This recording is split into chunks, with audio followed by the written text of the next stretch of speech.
Hello students, welcome back to our channel. My name is professor Uma Haritwal और आज हम continue कर रहे हैं हमारा 11th OCE का chapter number 4 forms of business organisation. ठीक है, लास्ट लेक्चर में अगर आपको याद होगा तो हमने एक टाइप ऑफ बिजनेस ख़त्म किया था जिसको बोलते हैं सोल ट्रेडिंग कंसर्न। उसका हमने फीचर्स किए थे, मेरिट्स किया था, डीमेरिट्स किए थे। ठीक है, आई होप आपको वो सोल ट्रेडिंग कंसर्न अच्छे से समझा होगा। आज हम सेकेंड टाइप ऑफ बिजनेस कर रहे हैं जिसको बोलते हैं पार्टनरशिप फर्म। ये आप यहाँ पे देख सकते हो, यहाँ पे नाम भी लिखा है पार्टनरशिप फर्म। ये सेकेंड टाइप का प्राइवेट सेक्टर ऑर्गेनाइजेशन होता है और ये सोल ट्रेडिंग कंसर्न से काफ़ी अलग है और काफ़ी डिफरेंट है। नाम से ही आपको लग रहा होगा कि इसमें पार्टनर वर्ड आ गया है।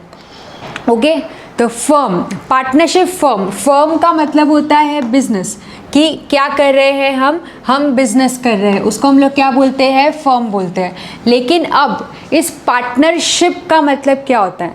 पार्टनरशिप का मतलब होता है कि जिसमें मिनिमम 2 पर्सन, 2 या 2 से ज़्यादा लोग मिलके साथ में आके क्या करते हैं, बिजनेस करते हैं और एक अग्रीमेंट बना देते हैं। क्या बना देते हैं? अग्रीमेंट। उस अग्रीमेंट का एक और नाम है, उस अग्रीमेंट को हम बोलते हैं डीड। क्या बोलेंगे हम इसको? डीड। डीड का मतलब क्या होता है कि जब सारे पार्टनर्स, जितने भी पार्टनर्स हैं, लेकिन मिनिमम 2 पर्सन होने चाहिए, 2 या 2 से ज़्यादा लोग साथ में आ रहे हैं, साथ में वो लोग अपना बिजनेस आइडिया डाल रहे हैं, कैपिटल डाल रहे हैं और मिलके बिजनेस कर रहे हैं, तो हम लोग उसको क्या बोलते हैं? Partnership firm. ठीक है, और प्रूफ क्या होता है कि ये लोग पार्टनरशिप में काम कर रहे हैं? तो इनका जो अग्रीमेंट बनता है जिसको हम बोलते हैं डीड, वो अग्रीमेंट एक प्रूफ होता है कि ये सब ने मिलके कुछ कैपिटल डाला है, ये लोग कुछ प्रॉफिट एंड लॉस क्या कर रहे हैं, शेयर कर रहे हैं। ठीक है, तो ऐसे बिजनेस को हम क्या बोलते हैं? Partnership firm. ओके, तो थोड़ा सा इसका इंट्रो देख सकते हो आप कि partnership is an important component of private sector organization. Okay, partnership form of organization evolved because of limitations on capital capacity and managerial inability of proprietary concern.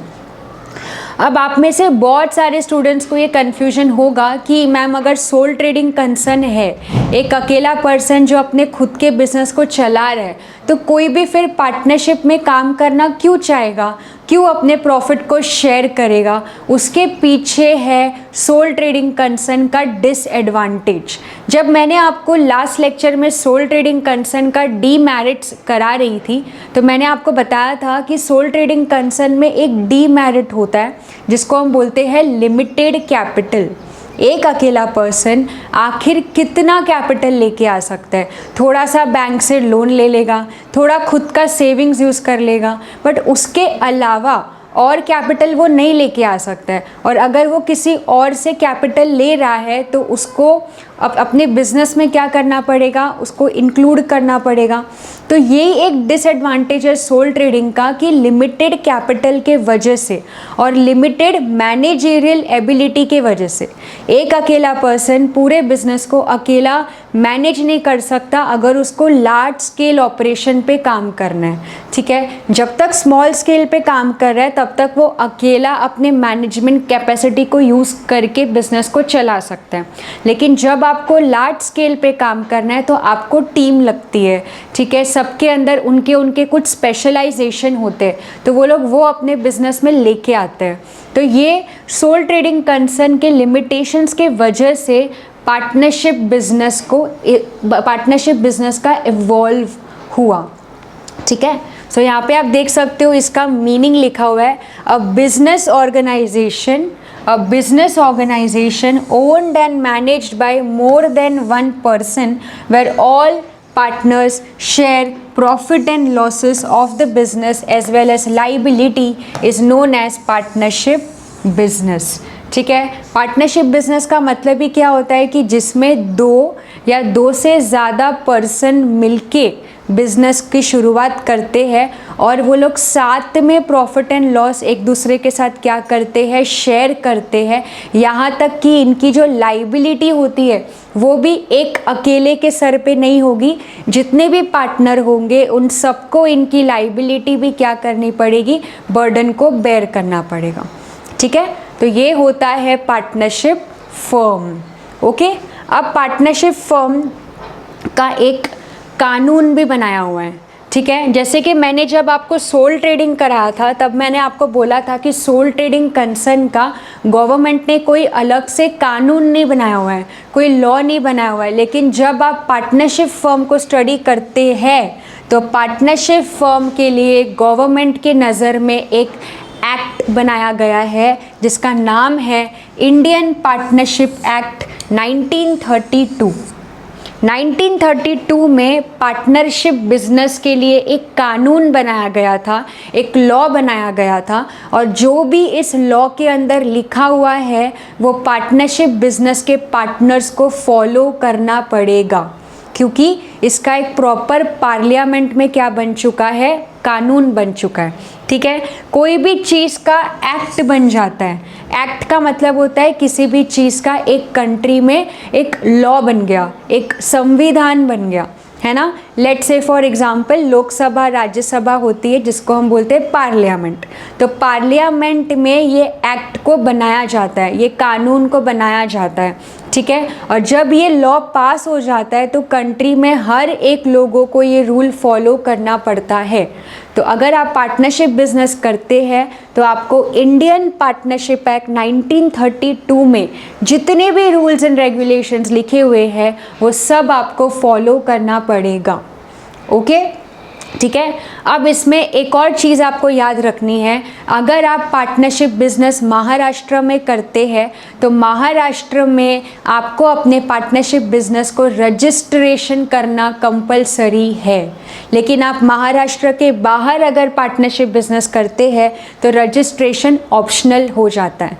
Maharashtra में रजिस्ट्रेशन इज़ कंपलसरी। तो यहाँ पे आप डेफिनेशन देख सकते हो कि Indian partnership act 1932 जिसका सेक्शन है सेक्शन 4, ये हमें क्या बोलता है।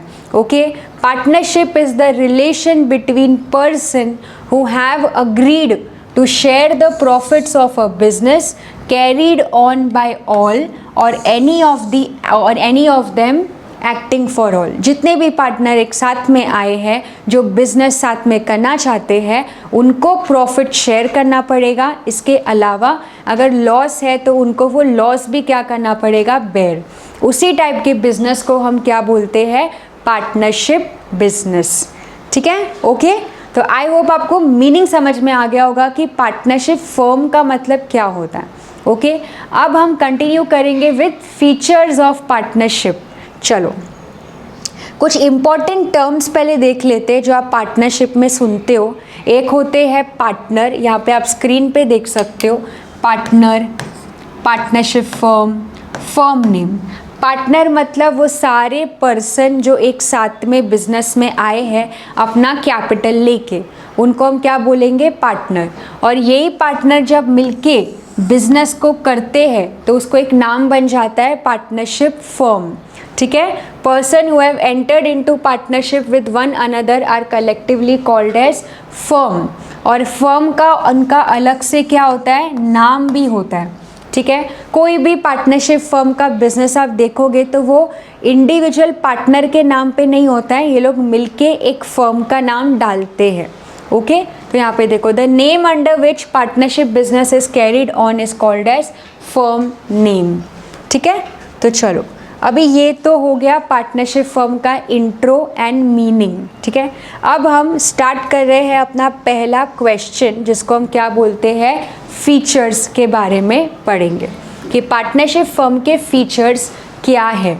ओके, सबसे पहला पॉइंट है कि पार्टनरशिप फर्म बिजनेस करने के लिए आपको एक अग्रीमेंट बनाना पड़ता है।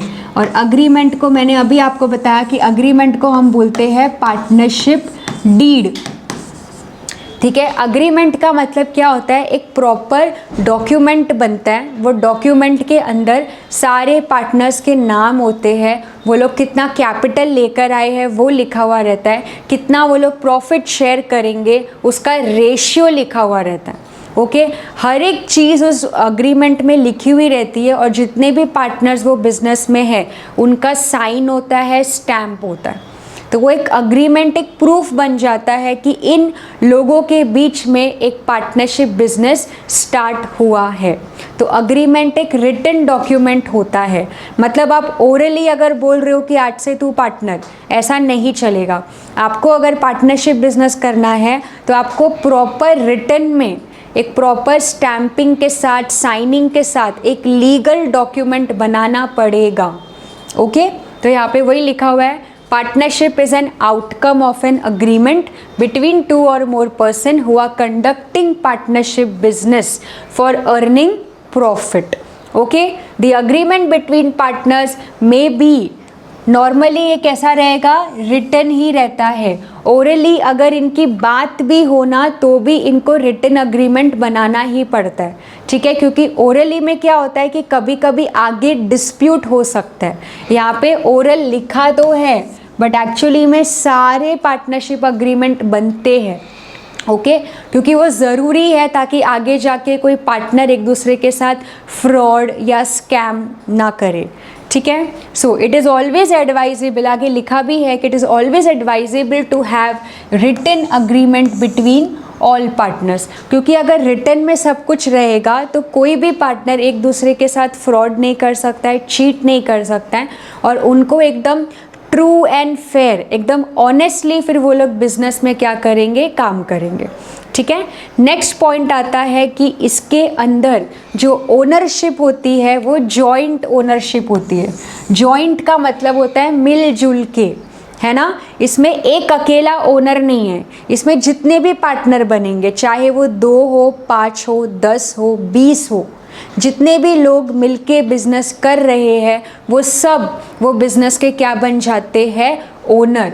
ओनर बन गए मतलब जितना भी प्रॉफिट होगा वो सब में क्या हो जाएगा, डिवाइड हो जाएगा। तो ओनरशिप हमेशा कैसा रहता है पार्टनरशिप में, जॉइंट। सोल ट्रेडिंग में क्या था, एक अकेला ओनर था और वो प्रॉफिट किसी से शेयर नहीं कर रहा था, बट इसमें प्रॉफिट भी डिवाइड होगा, लॉस भी सबको साथ में बेयर करना है, रिस्क भी सबको साथ में लेना है। ठीक है, सो इसमें ओनरशिप कैसी होती है, जॉइंट। जॉइंट ओनरशिप होती है, जॉइंट मैनेजमेंट होता है। मतलब मैनेजमेंट भी ऐसा नहीं होना चाहिए कि एक अकेला पार्टनर कर रहा है, जितने भी पार्टनर होंगे सबको मिलके उस बिजनेस को संभालना है।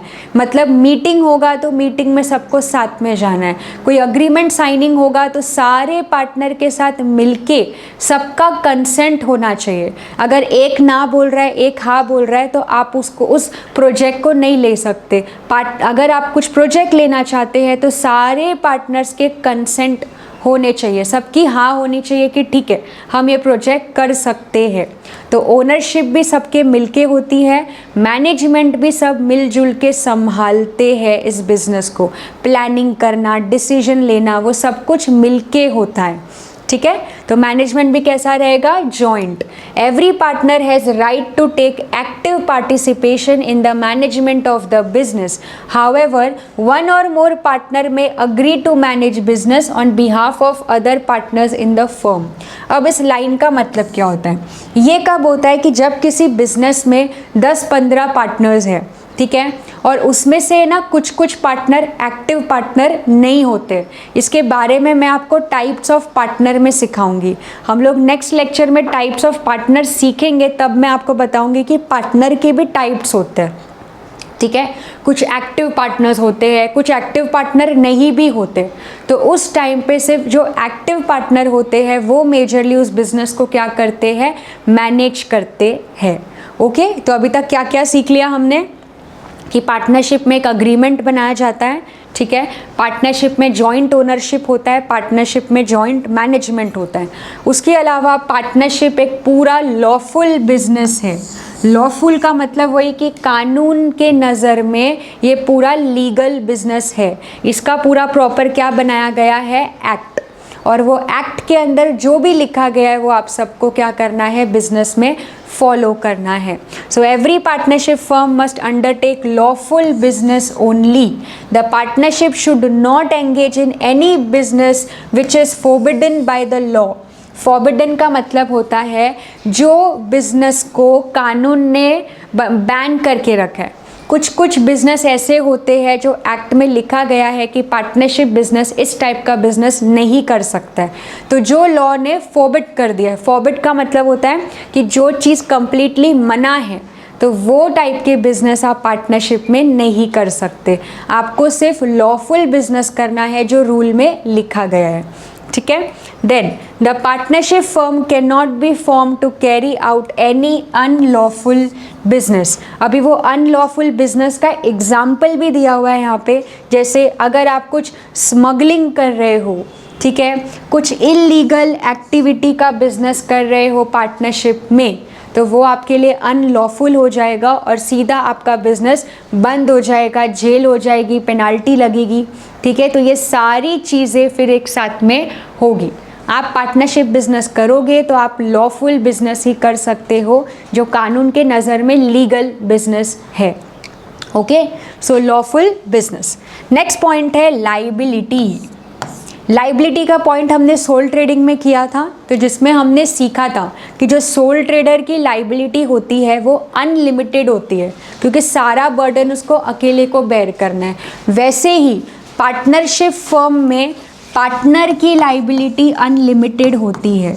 जितने भी पार्टनर होंगे वो लोग सबको बिजनेस में जो भी नुकसान है, जो भी बर्डन है, वो मिलके क्या करना है, बेयर करना है.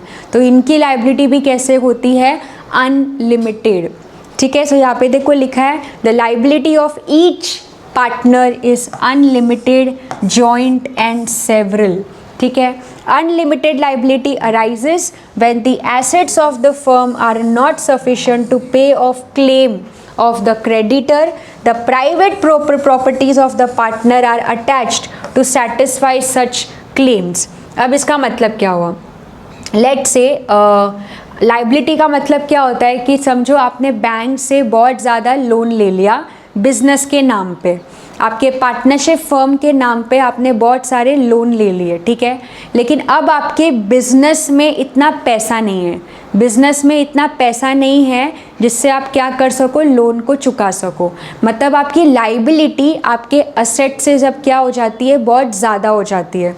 मतलब आपके बिजनेस में पैसे ज़्यादा नहीं पड़े हैं, तो अब पार्टनर को अपने पर्सनल एसेट्स, जो उनके नाम का पर्सनल एसेट्स है, वो भी उनको बेचना पड़ सकता है अगर कोई भी लोन बिजनेस के नाम पे चुकाना हो तो उस तरीके के लाइबिलिटी को बोलते हैं अनलिमिटेड.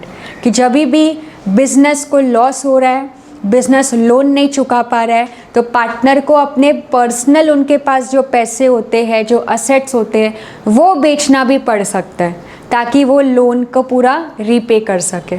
ठीक है. तो ये होता है पार्टनर की अनलिमिटेड लाइबिलिटी. ठीक है. अब हम लोग इसमें नंबर ऑफ पार्टनर्स पे आते हैं कि कितने पार्टनर्स होने चाहिए. देखो, मिनिमम होने चाहिए 2, मैक्सिमम आप अपने बिजनेस में 50 लोगों को पार्टनर बना सकते हो. मैक्सिमम पार्टनर कितना होता है, 50. मिनिमम कितने होने चाहिए, 2. ऑब्वियसली पार्टनरशिप करने के लिए मिनिमम 2 लोग तो होने चाहिए, और मैक्सिमम आप 50% को बिजनेस में ला सकते हो और उनको पार्टनर बना सकते हो. तो ये होता है number of partners. Next, principal agent relationship. हर एक पार्टनर एक दूसरे का प्रिंसिपल है, एक दूसरे का एजेंट है.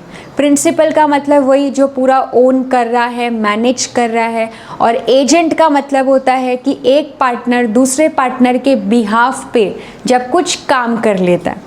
कभी कभी क्या होता है कि कोई पार्टनर कुछ रीजंस की वजह से कोई मीटिंग अटेंड नहीं कर पाते, या कुछ वो लोग कुछ काम उस टाइम पे रहते नहीं, प्रेजेंट नहीं रहते, तो वो टाइम पे दूसरा पार्टनर उनके बिहाफ पे वो काम कर सकता है. मतलब हर एक पार्टनर एक दूसरे के लिए प्रिंसिपल भी है और एक दूसरे के एजेंट भी है, दोनों हैं. तो पार्टनरशिप फर्म का जो रिलेशन होता है वो प्रिंसिपल और एजेंट रिलेशनशिप होता है. ये आपको आपके MCQ में भी आ सकता है कि पार्टनरशिप का रिलेशन कैसा होता है, प्रिंसिपल एजेंट का इनका क्या होता है, रिलेशन होता है। Okay, every partner assumes 2 roles in business. Okay, पहला रोल इनका क्या होगा कि वो लोग एक दूसरे के क्या है, प्रिंसिपल, और सेकंड क्या होगा कि वो लोग कौन है, वो लोग एजेंट है फर्म में। ठीक है, दोनों है। ओके, नेक्स्ट फीचर है restriction on transfer of interest. Okay, let's से किसी बिजनेस में 4 पार्टनर है, 4 में से एक पार्टनर अपना प्रॉफिट किसी आउटसाइडर को देना चाहता है, तो वो ऐसा नहीं कर सकता है, क्योंकि वो जो प्रॉफिट है वो पार्टनर्स का ही रहेगा जो वो बिजनेस के अंदर कैपिटल लेकर आए हैं। आप अपना जो भी प्रॉफिट है, जो भी इंटरेस्ट है, वो आप किसी और आउटसाइडर को ट्रांसफ़र नहीं कर सकते। उसमें प्रॉपरली क्या देके रखा है, रेस्ट्रिक्शंस। ठीक है, so no partner can transfer or sell their interest or share in the firm to the outsider without the prior consent of all the partner.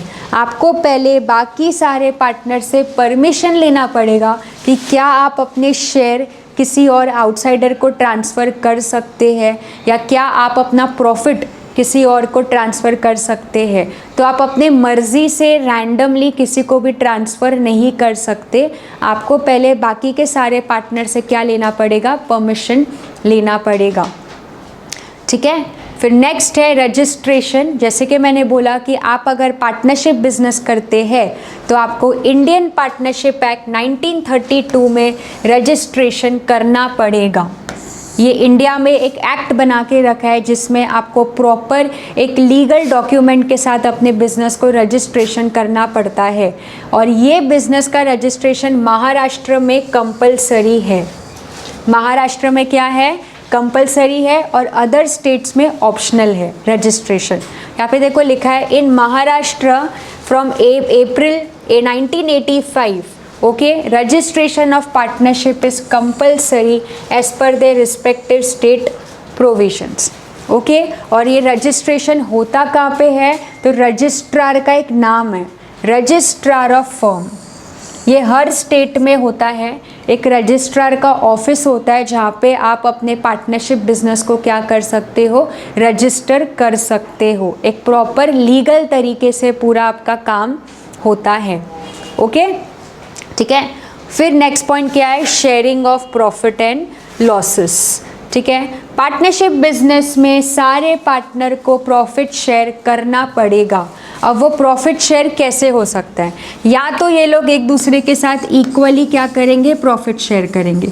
Equally का मतलब होता है अगर 4 पार्टनर है तो प्रॉफिट 4 हिस्से में डिवाइड होगा, 10 पार्टनर है तो प्रॉफिट 10 हिस्सों में डिवाइड होगा।